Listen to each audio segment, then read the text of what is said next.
சங்கீதம் 80வது அதிகாரம். சாட்சி விளங்கும்படி சோஷினும் எடுத் என்னும் வாத்தியத்தில் வாசிக்க ராகத்திறனுக்கு ஒப்புவிக்கப்பட்ட ஆசாப்பின் சங்கீதம். இஸ்ரவேலின் மேய்ப்பரே, யோசேப்பை ஆட்டு மந்தையை போல் நடத்துகிறவரே செவிகொடும்.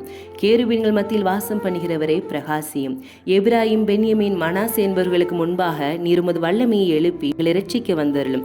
தேவனே, எங்களை திருப்பிக் கொண்டு வாரும். உமது முகத்தை பிரகாசிக்க பண்ணும், அப்பொழுது இரட்சிக்கப்படுவோம். சேனைகளின் தேவனாகிய கர்த்தாவே, உமது ஜனத்தின் விண்ணப்பத்துக்கு விரோதமாய் நீர் எதுவரைக்கும் கோபம் கொள்வீர்?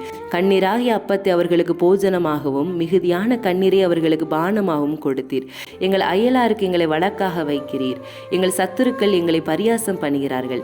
சேனைகளின் தேவனே, எங்களை திருப்பிக் கொண்டு வாரும். உமது முகத்தை பிரகாசிக்க பண்ணும், அப்பொழுது இரட்சிக்கப்படுவோம். நீர் எகிப்திலிருந்து ஒரு திராட்சை கொடியை கொண்டு வந்து ஜாதிகளை துரத்திவிட்டு அதை நாட்டினீர். அதற்கு இடத்தை ஆயத்தப்படுத்தினீர். அது வேரூன்றி தேசமெங்கும் படர்ந்தது. அதன் நிழலால் மலைகளும் அதன் கிளைகளால் திவ்யமான கேதுருக்களும் மூடப்பட்டது.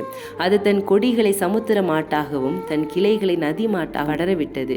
இப்பொழுது வழி நடக்கிற யாவரும் அதை பறிக்கும்படியாக அதன் அடைப்புகளை ஏன் தகர்த்து போட்டீர்? காட்டு பன்றி அதை உழுது போடுகிறது, வெளியின் மிருகங்கள் அதை மேய்ந்து போடுகிறது. சேனைகளின் தேவனே, திரும்பி வாரும்.